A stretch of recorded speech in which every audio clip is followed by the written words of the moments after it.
ہم نے اس قرآن کو، اس کتاب کو مضبوطی سے نہیں پکڑا۔ وَاعْتَصِمُوا بِحَبْلِ اللَّهِ جَمِيعًا وَلَا تَفَرَّقُوا، اللہ کی رسی کو مضبوطی سے پکڑو اور فرقہ واریت میں نہ پڑو۔ السلام علیکم ورحمۃ اللہ وبرکاتہ۔ الحمدللہ آج 17 جولائی 2026 کو ہماری قرآن کلاسز نمبر 24 کی اسٹوڈیو ریکارڈنگ ہونے جا رہی ہے۔ آج ہم سورہ بقرہ کی آیت نمبر 62 سے اونورڈ سٹارٹ کریں گے۔ بسم اللہ الرحمن الرحیم۔ ان الذین آمنوا والذین ہادوا، وہ لوگ جو ایمان لائے مسلمان ہوئے اور وہ لوگ جو یہودی ہوئے، والنصارى والصابئین،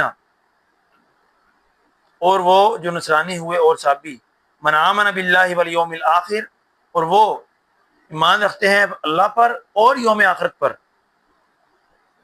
وعمل صالحا، اور نیک اعمال کرتے ہیں، فلہم اجرہم عند ربہم، ان کے لیے اجر ہے ان کے رب کے پاس، ولا خوف علیہم ولا هم یحزنون، اور نہ ان کے اوپر کوئی خوف ہوگا نہ وہ غمگین ہوں گے۔ اس آیت مبارکہ سے پچھلی آیات اور اس کے بعد آنے والی آیات میں بنی اسرائیل پر انعامات کے مقابلے پر ان کے اعمال بد کا تذکرہ کیا جا رہا ہے۔ یہ آیت درمیان میں خاص مناسبت کی بنا پر آئی ہے، وہ یہ کہ جب بات ان پہ ذلت اور مسکنت مسلط کرنے کی ہو اور وہ اللہ تعالیٰ کے غضب کا نشانہ بننے تک پہنچے تو اللہ تعالیٰ نے اپنی رحمت کا تذکرہ ضروری سمجھا۔ بنی اسرائیل کا ہر فرد اس زمرے میں نہیں آتا، مگر وہ جو رسول اللہ صلی اللہ علیہ وسلم پر ایمان نہیں رکھتے اور تورات، زبور اور انجیل پر ایمان نہیں رکھتے۔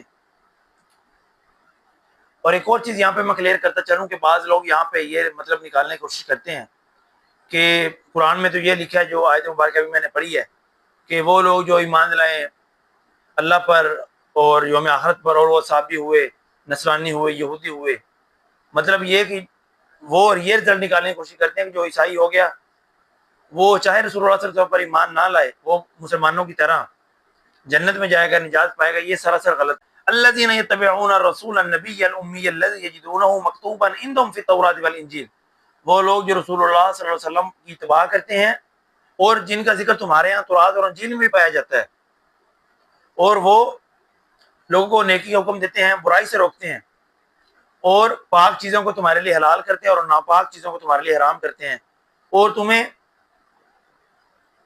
تمہارے اوپر جو بوجھ لدا ہوا ہے وہ تم سے اتارتے ہیں، اور جن زنجیروں میں تم جکڑے ہوئے تھے تمہیں ان سے نکالتے ہیں۔ یعنی رسول اللہ صلی اللہ علیہ وسلم کا تذکرہ کیا جا رہا ہے۔ اللہ تعالیٰ سورہ عمران آیت نمبر 85 میں فرماتے ہیں، وَمَن يَبْتَغِي غَيْرَ الْإِسْلَامِ دِينًا فَلَن يُقْبَلَ مِنْهُ وَهُوَ فِي الْآخِرَةِ مِنَ الْخَاسِرِينَ، وہ لوگ جو دین اسلام کے علاوہ کسی دوسرے دین کو پسند کرتے ہیں اور ان کو ہرگز قبول نہیں کیا جائے گا، اور ان کا آخرت میں ان کے لیے خسارہ ہے، نقصان اٹھانے والے۔ صحیح مسلم کے اندر حدیث موجود ہے، حضرت ابو ہریرہ رضی اللہ تعالیٰ عنہ سے روایت ہے کہ رسول اللہ صلی اللہ علیہ وسلم نے فرمایا، قسم ہے اس ذات کی جس کے قبضہ قدرت میں میری جان ہے، اگر کوئی اس امت میں یہودی ہو یا عیسائی ہو اس تک میری دعوت پہنچے، وہ ایمان نہ لائے، وہ جہنم میں جائے گا۔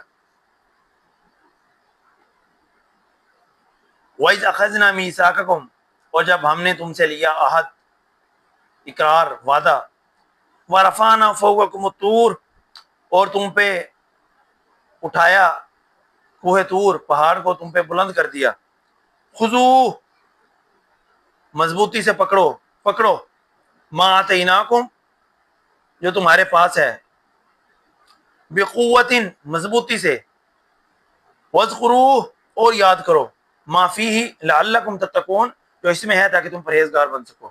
یعنی بنی اسرائیل کو اللہ تعالیٰ نے یہ حکم دیا ہے کہ ان کے پاس جو کتاب موجود ہے اس کو مضبوطی سے پکڑو، جو اس کے اندر ہے اس پہ ایمان لاؤ تاکہ تم ایمان والے بن سکو اور تاکہ تم پرہیزگار بن سکو۔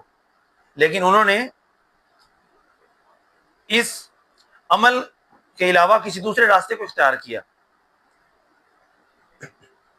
آج معذرت کے ساتھ ہماری مسلمان کمیونٹی کو بھی دیکھ لیں، ہم کتنا قرآن کے اوپر عمل کرتے ہیں۔ کیا آج اگر ہم اپنا محاسبہ کریں تو ہم میں کتنی چیزیں موجود ہیں جو دین کے مطابق ہیں؟ کیا ہم نے قرآن کو مضبوطی سے پکڑا؟ کیا ہم نے اہل بیت کی تعلیمات کے اوپر عمل کیا؟ کیا ہم نے رسول اللہ صلی اللہ علیہ وسلم کی تعلیمات پہ عمل کیا؟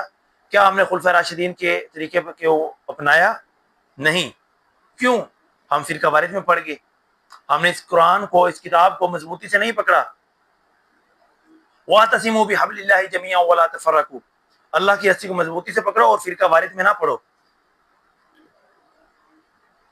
کیونکہ اللہ تعالیٰ نے تو اس کتاب کو مضبوطی سے پکڑنے کا حکم دیا ہے، اور نبی اکرم صلی اللہ علیہ وسلم نے غدیر خون کے موقع پر فرمایا میں اپنے بعد تمہیں 2 چیزیں چھوڑ کے جا رہا ہوں، اگر تم اس کے اوپر عمل کر گے تو تم دنیا میں کبھی ناکام نہیں ہوگے. ایک اللہ کی کتاب، دوسرے میرے اہل البیت.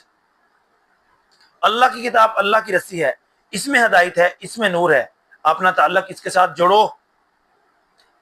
اور میں اپنے اہل البیت کے معاملے میں تمہیں اللہ کی یاد دلاتا ہوں، میں اپنے اہل البیت کے معاملے میں تمہیں اللہ کی یاد دلاتا ہوں، میں اپنے اہل البیت کے معاملے میں تمہیں اللہ کی یاد دلاتا ہوں. یہ تعلیمات تھیں جو رسول اللہ صلی اللہ علیہ وسلم نے ہمیں غدیر خم کے موقع پر دی تھی، اور قرآن میں آیت ہمیں دی تھی وَاعْتَصِمُوا بِحَبْلِ اللَّهِ جَمِيعًا وَلَا تَفَرَّقُوا، اللہ کی رسی کو مضبوطی سے پکڑو اور فرقہ واریت میں نہ پڑو. یہی چیز ان کو بھی بتائی گئی تھی، بنی اسرائیل کو بھی، کہ اس کتاب کو مضبوطی سے پکڑو جو تمہارے پاس ہے، تورات اور انجیل، بقوت، مضبوطی سے، تاکہ تم پرہیزگار بن سکو. اللہ تعالیٰ سے دعا ہے کہ اللہ تعالیٰ ہمیں رسول اللہ صلی اللہ علیہ وسلم کی تعلیمات کے اوپر عمل کرنے کی توفیق دے، اور قرآن و سنت کے راستے کو اپنانے کی توفیق دے، اور فرقہ واریت سے نکلنے کی توفیق دے. وما علینا الا البلاغ المبین.